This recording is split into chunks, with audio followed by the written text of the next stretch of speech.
In ESPN's latest mock draft, the Toronto Raptors are projected to be selecting Matas Buzelis with the 6th overall pick. So in today's video, we're going to go through everything that you need to know about the player to determine if this would really be a good pick for the franchise. Let's get into it.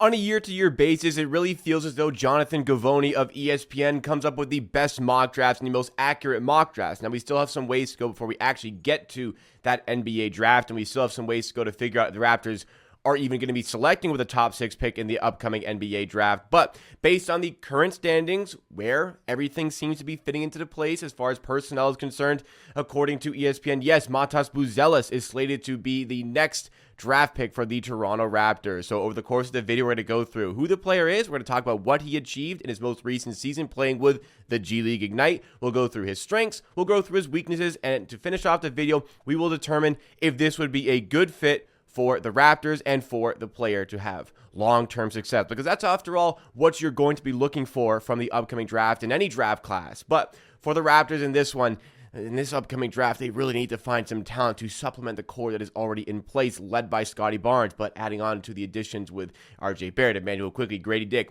We need some more talent to this team. We can't have another bottom 6 year. This team needs to improve. Could Matas Buzelis be that player? Well, first of all, let's learn a little bit about who he is. Matas Buzelis is a forward who can play as a little bit of a guard as well, because he does handle the ball pretty well, despite being 6'10".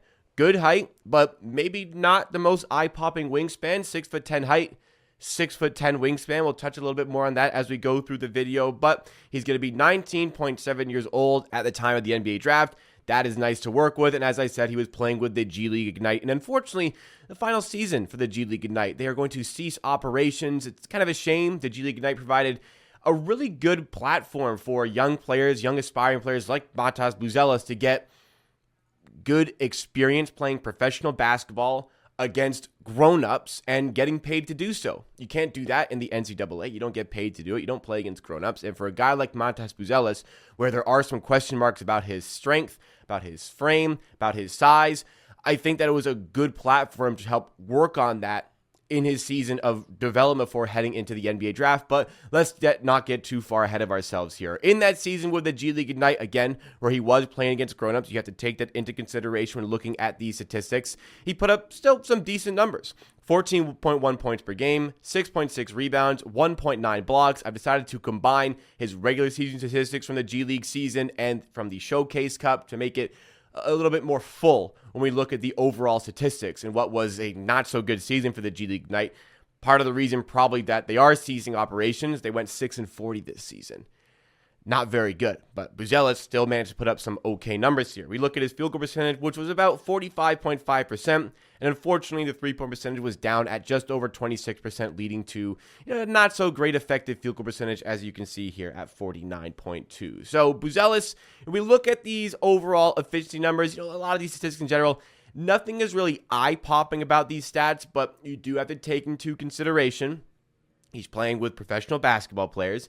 He's playing with grown-ups here. He's not playing in the NCAA. And when it comes to the efficiency, he was a lot more efficient shooting from 3 in high school compared to playing it with the G League Ignite. So there is some degree of confidence that the shooting will improve, and it was a bit of a down year for the player. But nonetheless, this is what he produced, and we're going to have to see more. So let's now move into what are the overall strengths of the player here, because after all, this is a player slated to pretty comfortably be in the top 10 of the upcoming NBA draft and is currently projected to go number 6 in the draft. Honestly, some people could try and make you the case that this is a player that could be in consideration to go number 1 in the upcoming draft. There really is no consensus number 1 pick.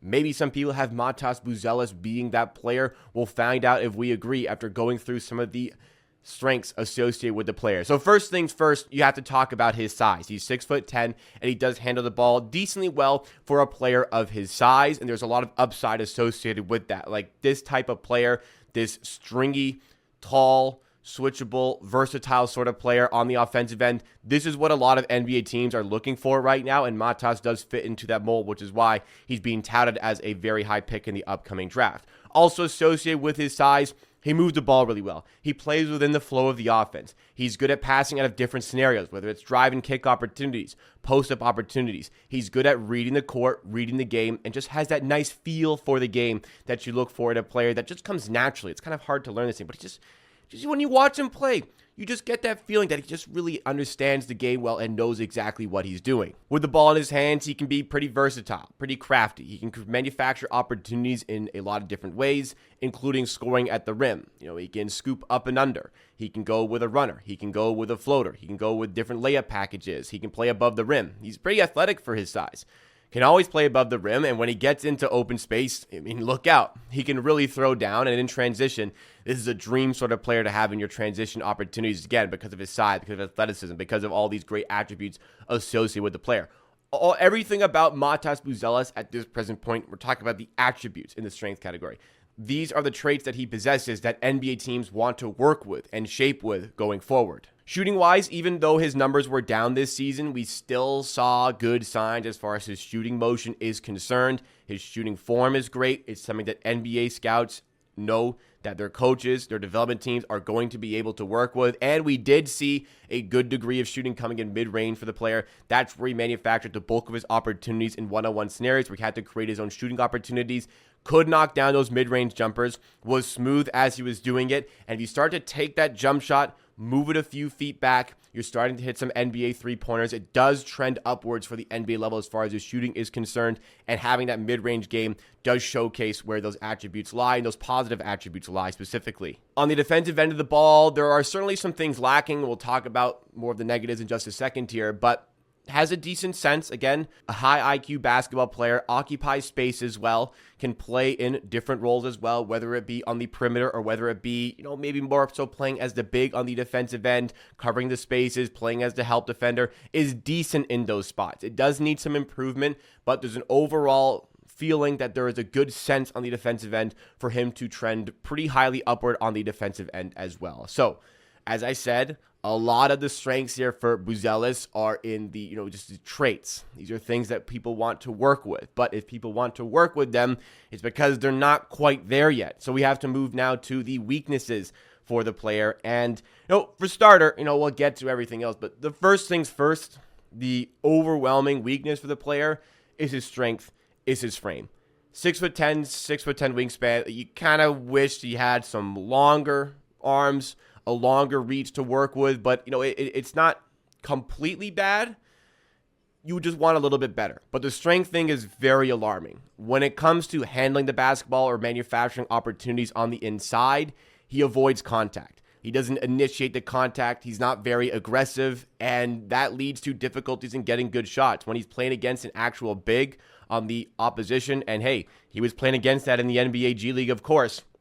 When he was playing against an actual big, he struggled to really get his shots up. He couldn't shoot over the player because they were taller, couldn't get the shot that he wanted. I said he was good at runners, good at floaters. Those weren't really coming off against the bigger players. He wasn't able to get to his spots. He wasn't able to move his defender to get to his spot. That did lead to some problems and did lead to some efficiency problems as well because his free percentage wasn't that great, and he also wasn't getting to the rim enough for a player of his size and a player with his abilities. But moving down the list for the weaknesses here, we also talk about the loose handles. I said there's handling upside, and for sure there is, but right now it's a bit loose.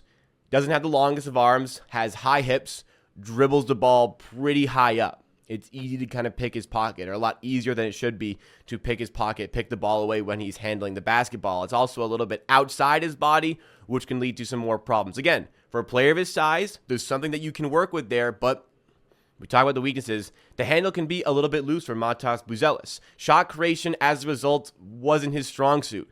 I kind of alluded to a positive as like he was knocking down mid-range shots to a decent degree, but I also mentioned when he is creating his own shot, it's usually coming in mid-range. That's not a super efficient shot, and that's not really one you're going to be giving to a rookie who trends upwards as more so of a high-tier role player. Those are not the sort of looks that you're really going to be trying to get him on the NBA court. So as much as those are good, we need to bring those back to the three-point line. The fact that he wasn't able to really manufacture tons of opportunities other than in mid-range when it comes to shot creation is a bit of an alarming thing when you look at the weaknesses. Along with the initiating contact, along with the strength side of things, rebounding wise. Like sometimes like he'd get his hand on a rebound, but then he'd get muscled off the ball and still wouldn't collect the rebound. Just size wise, he struggles to just occupy space, to command his area, to move people off of their spot. That's just going to be something that needs to improve and something that needs to be addressed very quickly in the NBA as far as his frame is concerned, if he is going to be successful and as successful as he wants to be at the higher level. To finish things off for the weaknesses, there are going to be a lot of teams that look at the potential of Matas Buzelis and are excited about it, but at the end of the day, he's raw. And there are a lot of things that need to be worked on. A lot of things that have, the early signs of being very good, but also associated with this in a not so great draft class already. Do you want to take a chance on Matas Buzelis when there is potential that if a lot of these things don't come, if the frame doesn't fill out as you would want it to, that he just does not turn into a good NBA player? Like, there is a low floor here. There's a high ceiling for sure, but there is a low floor. So if teams want to take a safer route, they might overlook Buzelis in the upcoming draft, much like I overlooked what I would make his player comparable from the 2021 NBA draft. The player comparable that I have here, I think, is an amazing one.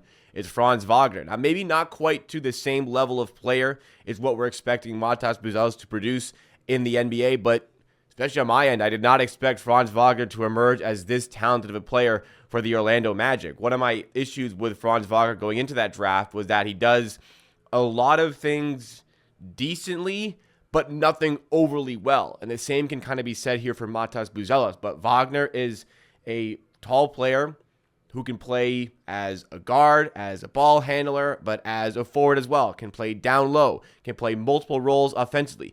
This is the same sort of player that you have here with Matas Buzelis and also with Franz Wagner. You're getting these abilities, but his abilities can be sharpened even further by having a more consistent three-ball game. Like, it's decent, but it could be more consistent despite, having that good form. There are a lot of parallels and a lot of similarities that I see between these players, and it does showcase that if Matas Buzelis can trend upwards and work on a lot of these things in his game and get stronger and build a better frame, the NBA is looking for players who fit this mold. Franz Wagner is a good example currently in the NBA of what Matas Buzelis should aspire to be. So we know everything we need to know about the player at this point.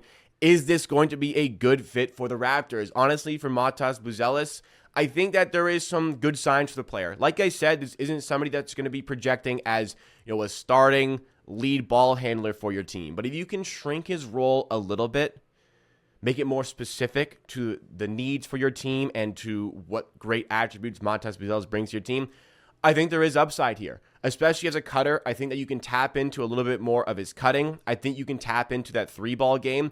And I don't think that this is going to be a player in the NBA that you have to hide on offense from shooting. You can have him in the corner. You can have him on the wing. And I think teams will need to care enough about his shooting to go out and contest that shot, to go out and defend him on the outside. And as you work in that three-ball game, which I believe has the promise to be efficient at the NBA level, that's going to open up a lot of other lanes for him as a lanky ball handler who hopefully puts on some size to generate more offense for himself. Because if he's able to attack those closeouts a lot more aggressively and is able to initiate contact there, which I believe the frame looks like it's one that can fill out, I believe that there will be success at the NBA level. So overall, from a 6th overall pick standpoint, I think that there's enough talent here to bank on in this spot.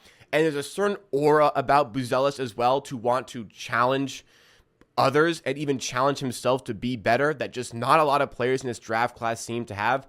I think with all of these traits associated with Buzelis, I'm not in love with the player at 6 overall, but at this present point, I'd be happy about the prospect of developing this player and seeing what he can bring to the NBA level. And I think that he would fit pretty nicely in the flow of the Darko Rajakovic heavy passing, heavy playmaking, heavy ball movement lineups. I think Buzelis would really fit in with this team. I think this would be a good pick overall for the Raptors at 6 overall. But what do you think about Buzelis? Do you think he'd fit within the team? Do you think this would be a good selection? Give me your thoughts and opinions in the comments down below. That's all for me for today. Drop a like if you enjoyed. Subscribe to the channel as well. Let's keep up to date with all the off-season content we have coming your way. If you did enjoy this video, there's going to be plenty more draft profiles like this coming at you leading up to the NBA draft in June. Don't miss out on it. We'll see you again next time for another video here on Amateur Hour Sports.